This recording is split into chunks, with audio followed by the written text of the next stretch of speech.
예수님이 3년의 공생에서 세 가지를 사역을 하셨어요. 가르치시고 선포하시고 치유하셨어요. 그런데 예수님의 사역은 가르치고 선포하고 치유하는 사역으로 끝난 것이 아니라 그 모든 사역의 완성은 바로 이 십자가의 죽음으로 이루어진 거죠. 그런 의미에서 오늘 이 30절에 예수님이 십자가에서 죽으시면서 마지막 하신 말씀이 다 이루었다라고 하시는 말씀이에요. 그래서 다 이루었다라고 하는 말은 가르치고 선포하고 치유하신 그 모든 일의 완성은 바로 이 십자가를 통해서만이 완성이 됐다라고 하는 의미예요. 그러니까 최고의 선생님 또는 최고의 설교자 또는 최고의 의사 그 모든 것으로 예수님이 남기지 않으시고 그 모든 것은 그 십자가의 저주 가운데 죽으심으로 인해서 다 이루었다 이렇게 말씀하시는 거죠. 그래서 세상에 가지고 있는 이 이루었다, 다 이루었도다라고 하는 이 이루었다라고 하는 것은 도대체 뭘까? 우리가 잘 알고 있는 것처럼 요한복음 17장에 하나님이 주신 말씀, 하나님이 주신 일, 하나님이 주신 사람을 다 이루었도다 이렇게 하신 거죠. 그러니까 예수님이 가르치고 선포하시고 치유하셨던 목적이 뭐냐? 그건 하나님의 하신 일을 마치기 위해서 또 하나님이 그 주신 그런 말씀을 이루기 위해서 또 하나님이 주신 사람을 그것을 세우기 위해서 그렇게 하신 것이라고 말씀하시는 거예요. 그런 의미에서 예수님의 이 십자가는 히브리서에 있는 말씀에 보면 그걸 단번에 이렇게 얘기하고 있어요. 그래서 다른 우리한테 주신 소망이 없고 오직 예수 그리스도가 우리의 참된 구원자. 근데 그분이 한 번에 다 이루셨다라고 말씀하세요. 요한복음 오늘 19장에서 계속하고 있는 말씀이 뭐냐면요.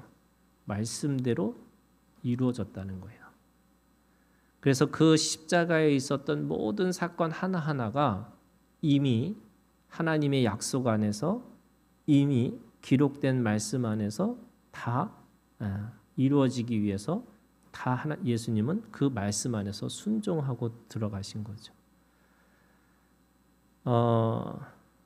선생님으로서도 최고의 선생님이 될 수 있었고 또 최고의 설교자로 최고의 부흥사가 될 수도 있었고 또 최고의 사람들한테 알려진 의사로 이름을 남길 수 있었지만 예수님은 그렇게 하시지 않으시고 말씀을 응하기 위해서 그 말씀에 순종하시기 위해서 그렇게 다 이루었도다라고 말씀하시는 거예요.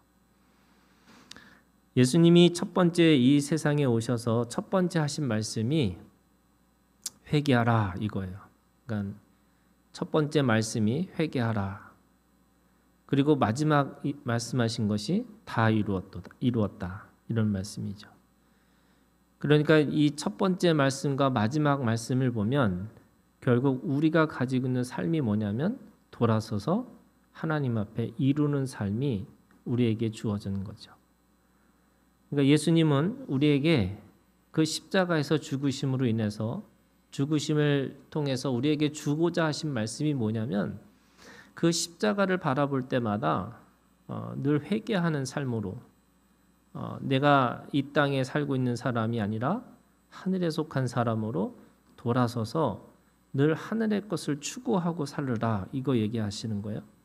그런데 단순하게 추구하는 것만이 아니라 나에게 맡겨진 사명, 내가 이 땅에 온 이유, 또 하나님의 뜻과 소원과 목적을 이루고 살아서 여러분 우리도 죽을 때 다 이루었도다. 다 이루었다. 이렇게 죽으셔야 된다는 거예요.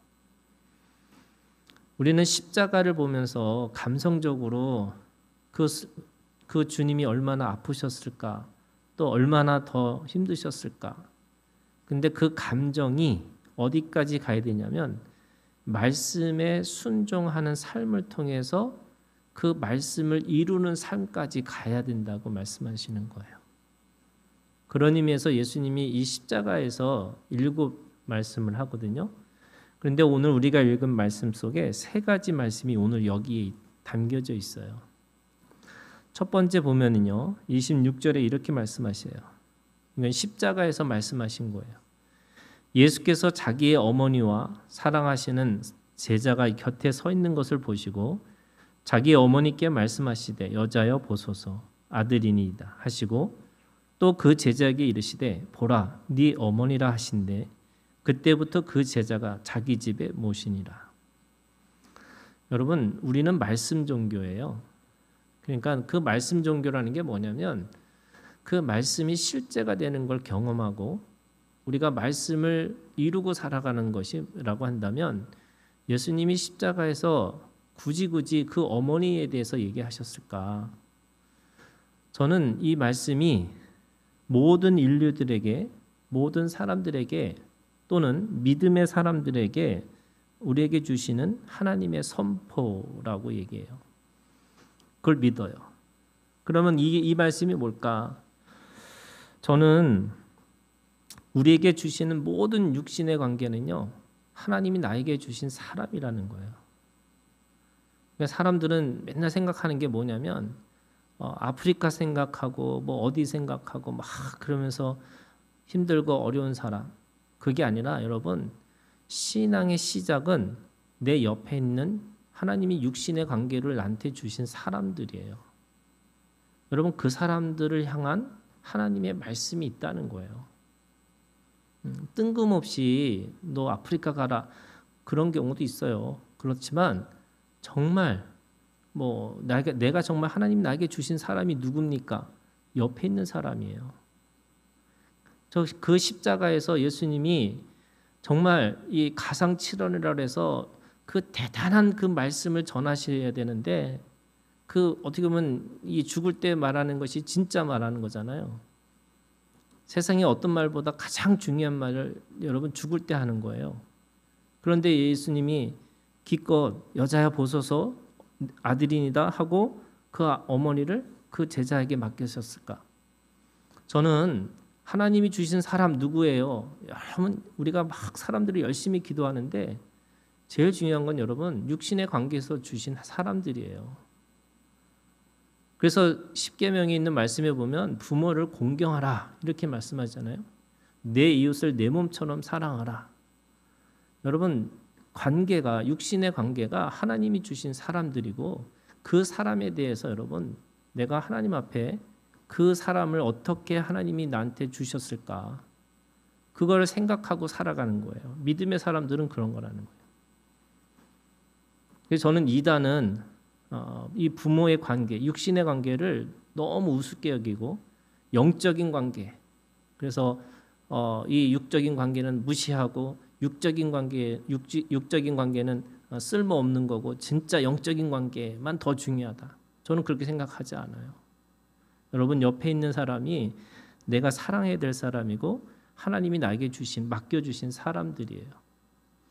원수는 어디 있어요, 여러분? 육신의 관계에 있어요. 멀리 있는 게 아니에요. 여러분, 대통령 바뀐다고 세상 바뀌는 거 아니잖아요.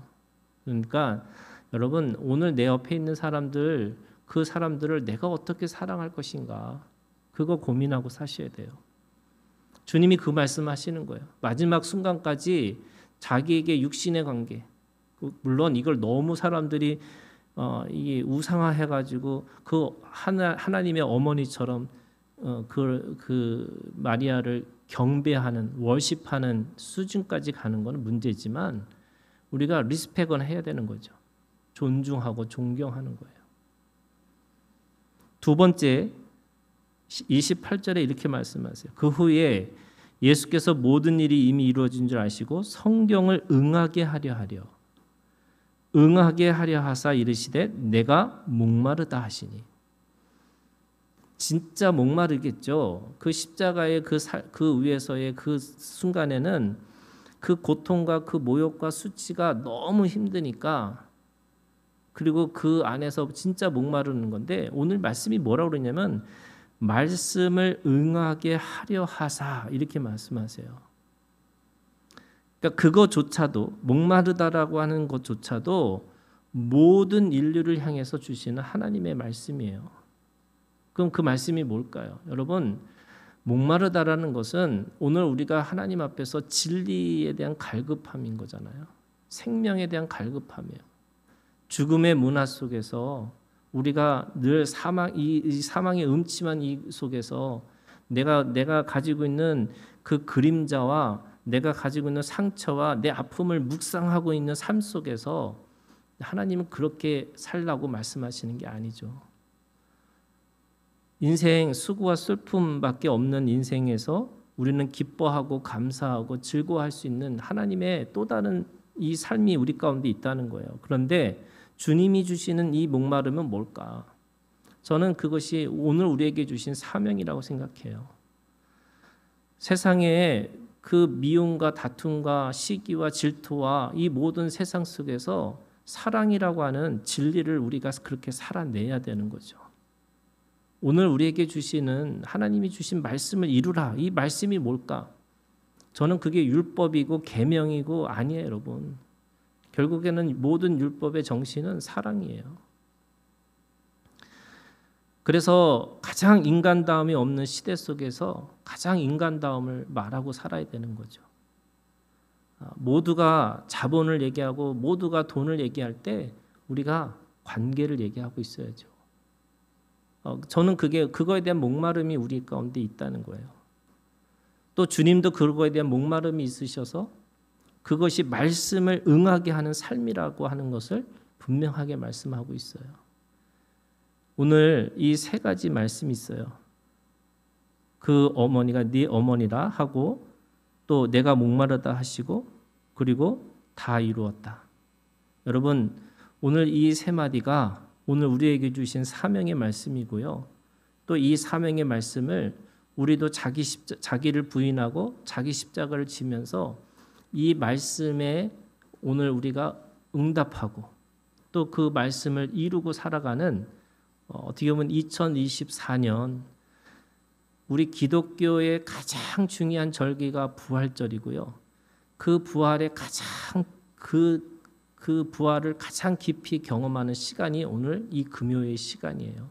왜냐하면 예수 그리스도가 죽음 가운데 계신 시간이고 하나님의 부재 가운데 있는 시간이고 또 모든 소망이 다 끊어져 버리는 이 시간에 여러분 오늘 우리가 이 예수 그리스도의 말씀을 기억하고 그 말씀 안에서 믿음과 소망과 사랑이라고 하는 이 세 가지를 붙들고 이 부재의 시간 속에 하나님의 영광의 임재를 경험하는 오늘 우리가 되기를 주님의 이름으로 축원합니다.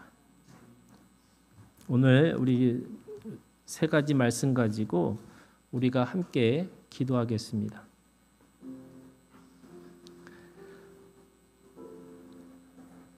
여러분 이 시간 하나님이 나에게 주신 사람들이 있어요.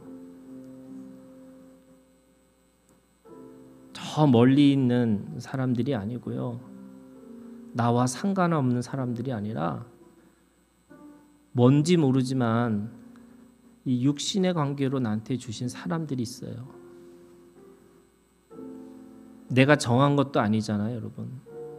내가 선택해서 그렇게 관계하게 된 게 아니잖아요. 그런데 하나님이 나에게 주신 사람들이 있어요. 여러분 그 사람들을 기억하시면서 이 시간 여러분 정말로 사랑하는 마음으로 축복하는 기도를 해주셨으면 좋겠어요. 가장 어둠의 이 시간 속에서 여러분 우리가 축복의 말을 통해서 우리가 소망의 말을 통해서 여러분 그들을 기억하시면서 우리가 하나님 앞에서 축복하는 기도를 하셨으면 좋겠어요. 나에게 맡겨진 사람 부모가 될 수 있고요. 내 형제가 될 수 있고요. 또 내 자녀가 될 수 있고요. 내 친구도 될 수 있고요. 또 옆에 있는 우리 교회에 여러분 몸으로 만나는 또 마음으로 낳은 생명들이 있어요.